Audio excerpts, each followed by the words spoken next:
this one is called Working with Dragons, a course in Dragonology.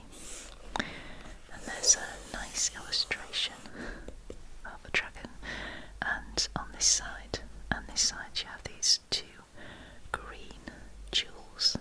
And then of course this book is by Ernest Draco. So let me show you a bit closer. There you go.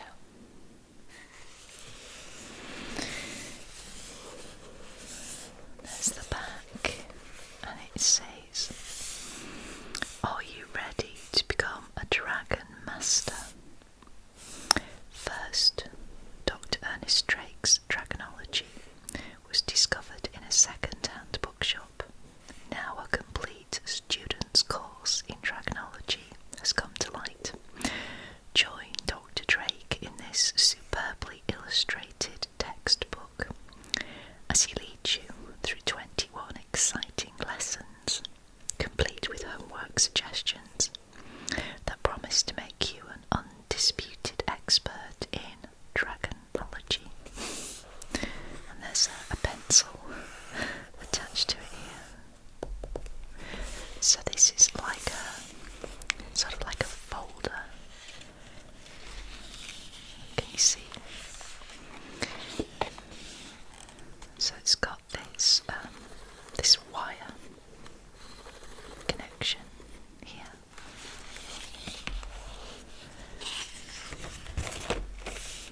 So we're going to take a look at that one. Then there is this little book, which is really cute. This one is called Dragonology, Bringing Up Baby Dragons, a Guide for Beginners by Ernest Drake. And on the back it says, "Whether you choose to adopt an orphan dragon, chick or hatch one from an egg, bringing up baby dragons teaches all you need to know about dragon care. From choosing the right breed and preparing a lair right up to the moment when you release your companion back into the wild. It is a trusty guide that you are sure to refer to again and again." So let me show you a bit of a close-up. There we go. So these are like companion books, I suppose, to the big Dragonology book. So I think let's start with Bringing Up Baby Dragons. We'll take a look through this one.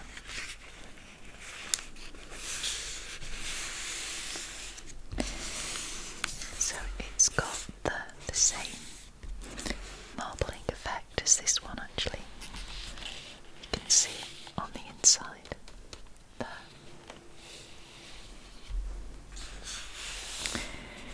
And this is Dr. Ernest Drake. Let me see if I can show you better.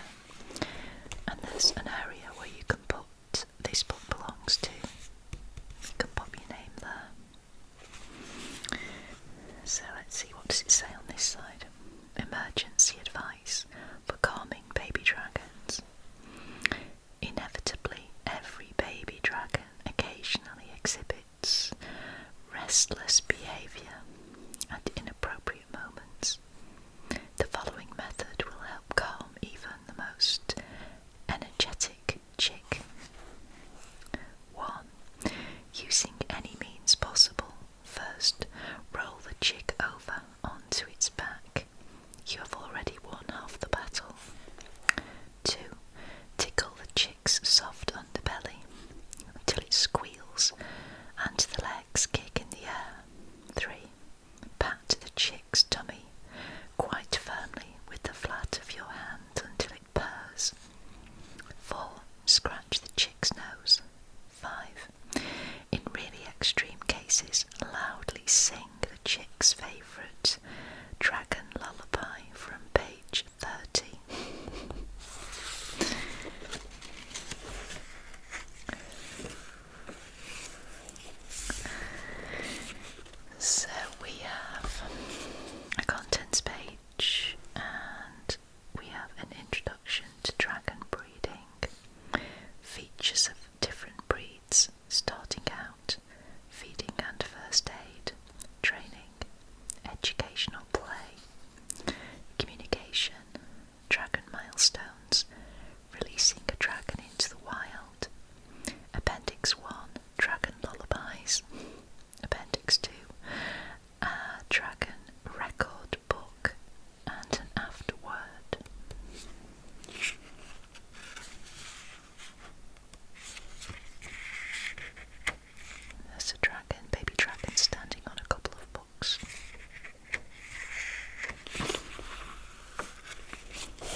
expeditions to remote mountain caves, exploring lost jungle cities, and setting off on trips to the icy wastes around the poles in search of them.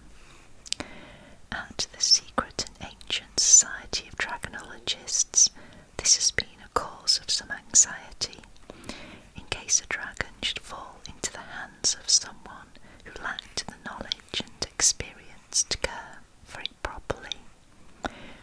Few hobbies are quite so absorbing as hatching and raising baby dragons, but there are not many that require such total care and dedication. It was with this in mind that I penned a new guide to dragon husbandry, and whether you choose to adopt an orphan dragon, chick, or hatch one from an egg, bringing up baby dragons will teach all you need to know about dragon care, from choosing the right breed and preparing a lair, right up to the moment when you release your companion back into the wild. It will be a trusty guide.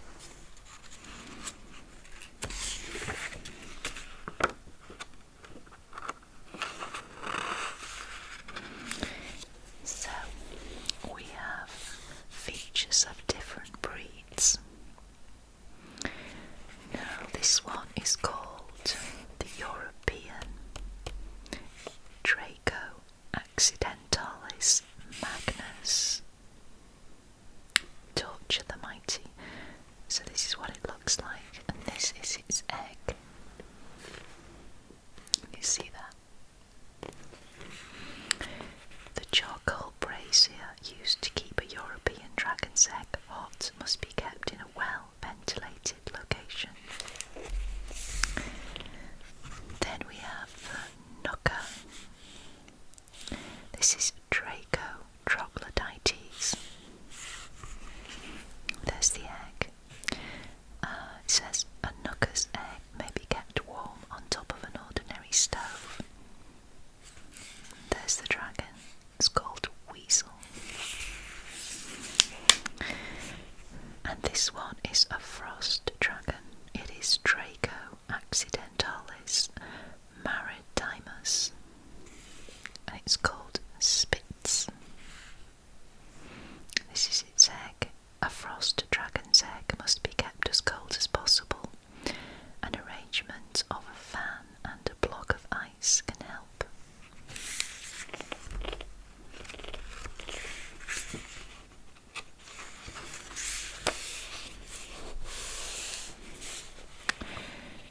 Then we have the Asian long dragon. Its name is Long Wei. Draco orientalis magnus, and this is its very decorative egg, a round one. Underwater breathing apparatus is required for tending long eggs. And then the wyvern, Draco africanus. There's the egg. There's the dragon. Salazar is its name. A sturdy wheelbarrow will assist considerably in moving wyvern's eggs should the need ever arise. Be very careful not to drop the egg onto your toes. Now this one is the amphithea. Draco americanus mex, and its name is Cusano.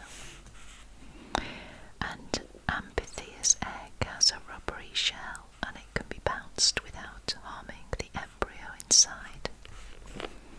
This one is the marsupial, Draco marsupialis. There's its egg with little stars on. A high degree of variation in patterning on marsupial eggs help a mother dragon to identify her clutch.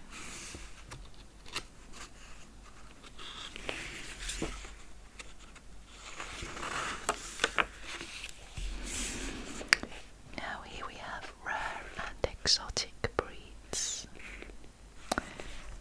This is the cockatrice, which is Gallicus halitosis.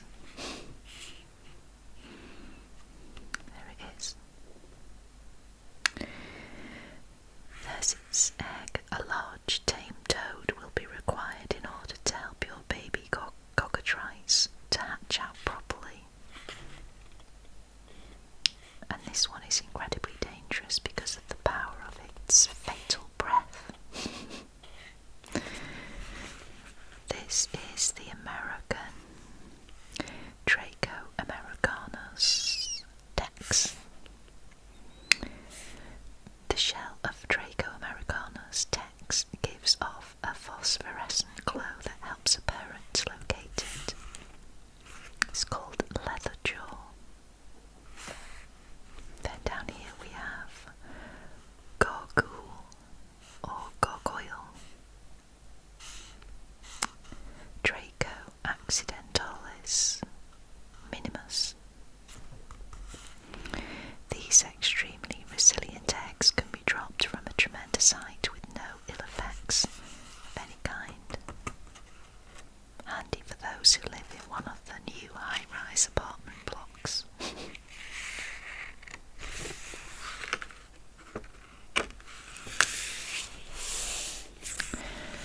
So this little chapter is starting out. There are two main ways of rearing dragons: obtaining an orphan chick or hatching an orphan egg. Never attempt to hatch an egg or rear a chick that is not an orphan. The mother dragon will find you sooner or later, and unpleasantness may very easily result. So where can you obtain an egg or chick? The wild.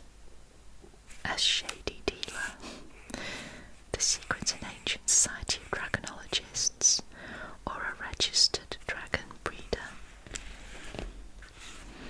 Knowing a good egg.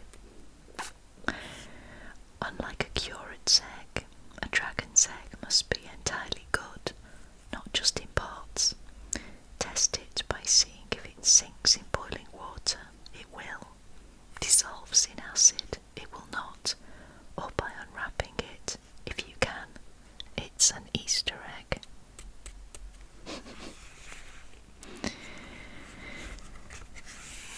So we've got raising from the egg versus orphan adoption and preparing your home for the new arrival.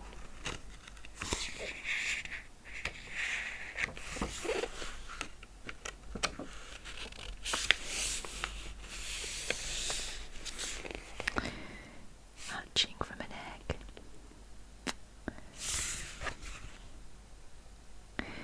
Having obtained your egg, it must be taken home as quickly as possible in order to keep it warm. Then it must be placed on a nest of live coals, which must be kept burning during the incubation period of 36 months. In the early months, it is important to turn the egg each day so that the yolk inside does not stick to the inner shell.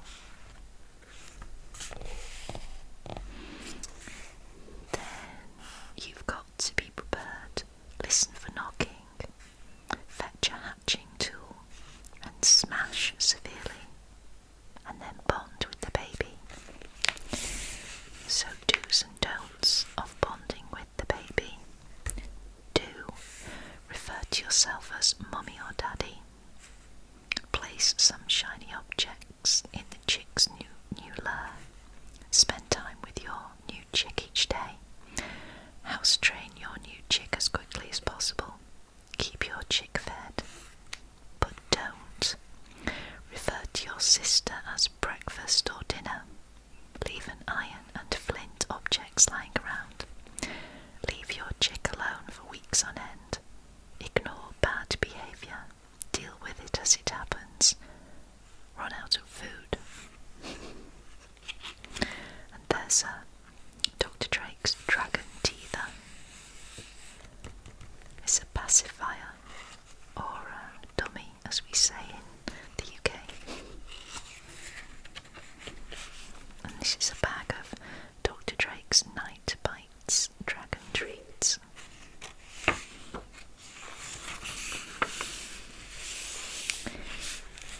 Then we've got feeding and first aid.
So this is an advert for Dr. Drake's Dragon Kennels. Going on a scientific expedition, a course on Dragonology, a holiday. Let Dr. Drake's Dragon Kennels look after your pride and joy in a beautiful woodland setting. Collection by arrangement, sorry.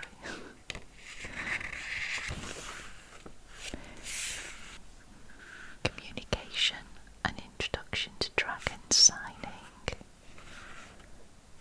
My first Dragon ABC from Baby Drake.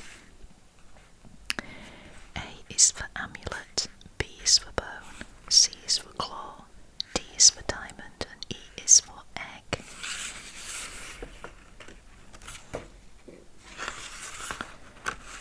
The dragon milestones. The terrible twos, the traumatic threes, the frustrating fours, and the frightful fives.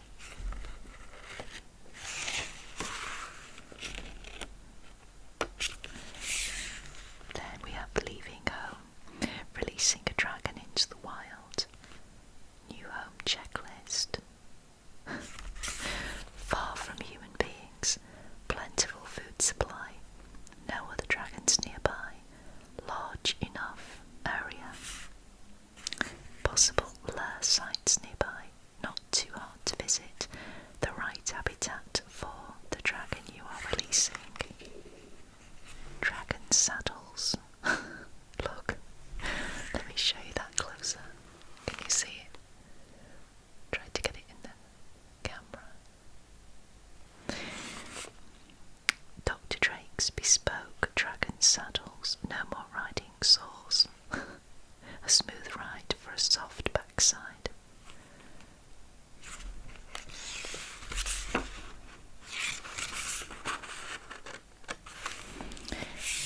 Then at the back there's an Appendix 1, Dragon Lullabies. Let's read a couple of these if I can see them. Hush, little wyvern. Hush, little wyvern. Don't say a word. Mama's gonna find you an elephant herd. If those elephants are eaten by spring, Mama's gonna find you a diamond ring.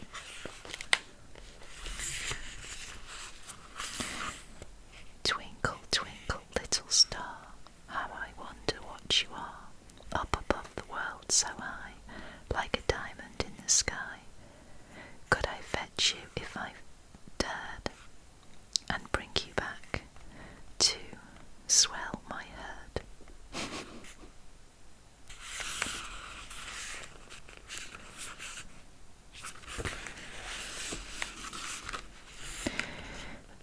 Wee Willie Wyvern flies through the town, huffing and puffing. He's going to burn it down, scratching at the window, clawing at the lock. Are the children in their beds?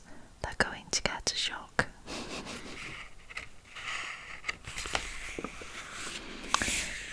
And then there's a dragon record book.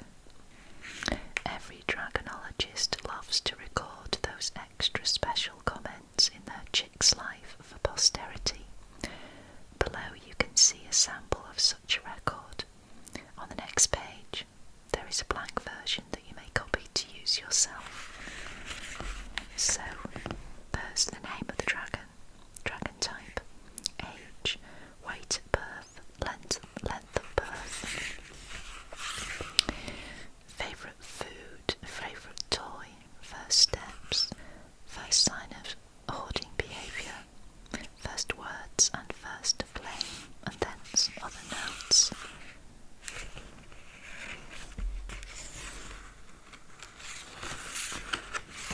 Oh, and then there's the picture, of course. And then that's the blank bit that you can fill in for yourself.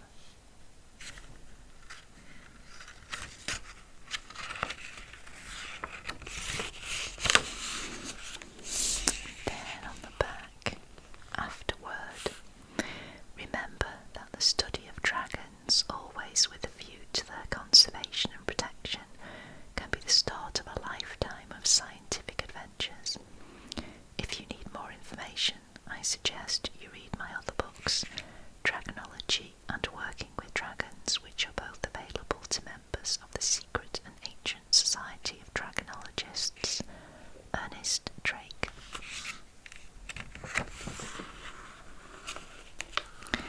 And then there's a little envelope right at the back. There wasn't one at the beginning, was there? No. Let's have a look and see what's inside here.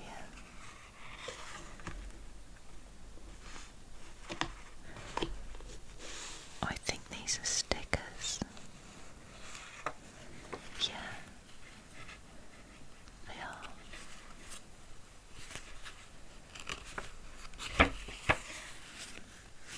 Yeah, these are little stickers. I guess you can put these inside the book. Let me show you. And there's some little dragon stickers. And then there's a card which says danger no entry. And here this says attention, help conserve and protect wild dragons now. Dr. Draco needs you.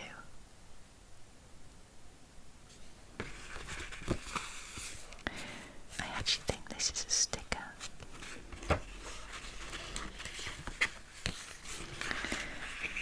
So, I wonder, I did see these pictures inside the book, so I'm guessing that you can maybe put the stickers in the book, perhaps. Or maybe you can just use them for other things.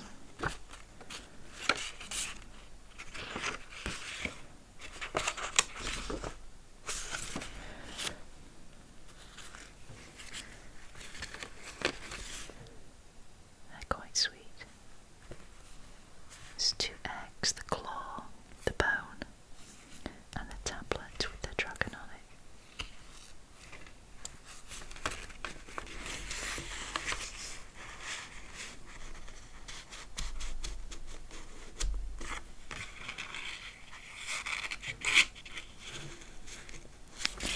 There we go.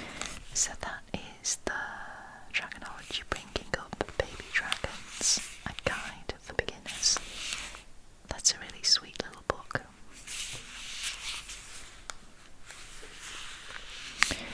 Now I was going to show